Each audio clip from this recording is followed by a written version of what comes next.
ಉಡುಪಿಯ ಪವಿತ್ರ ಕ್ಷೇತ್ರಗಳಲ್ಲೊಂದು ಉಂಡಾರು ವಿಷ್ಣುಮೂರ್ತಿ ದೇವಸ್ಥಾನ.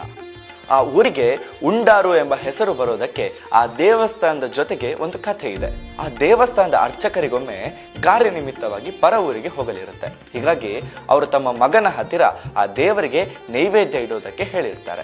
ಆ ಪುಟ್ಟ ಬಾಲಕ ದೇವರಿಗೆ ನೈವೇದ್ಯವನ್ನ ಇಟ್ಟು ದೇವರದನ್ನ ತಿನ್ನುತ್ತಾರೆ ಅಂತ ಕಾಯ್ತಾ ಇರ್ತಾನೆ. ಎಷ್ಟೇ ಹೊತ್ತು ಕಾದರೂ ದೇವರು ನೈವೇದ್ಯವನ್ನು ತಿನ್ನದೇ ಇದ್ದಾಗ ಇದರಿಂದ ಬೇಜಾರಾದ ಬಾಲಕ ದೇವರಿಗೆ ಕೇವಲ ಅನ್ನವನ್ನ ತಿನ್ನಲು ಸಾಧ್ಯವಾಗುತ್ತಿಲ್ಲವೇನೋ ಅಂತ ತಿಳಿದುಕೊಂಡು ತುಳುನಾಡಿನಲ್ಲಿ ವಿಶೇಷವಾಗಿ ಮಳೆಗಾಲದಲ್ಲಿ ಮಾವಿನ ಹಣ್ಣನ್ನ ಬೇಯಿಸಿಡ್ತಾರೆ.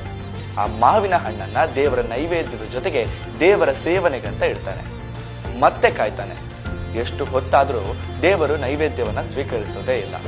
ಇದರಿಂದ ಬೇಜಾರಾದ ಬಾಲಕ ದೇವರೇ ನೈವೇದ್ಯವನ್ನ ದಯಮಾಡಿ ಸ್ವೀಕರಿಸಿ, ಇಲ್ಲದಿದ್ರೆ ಅಪ್ಪ ಬಂದು ನನಗೆ ಬೈತಾರೆ ಅಂತ ಅತ್ತು ಗೋಗರೆದು ಅಲ್ಲೇ ಮಲಗಿಬಿಡ್ತಾನೆ.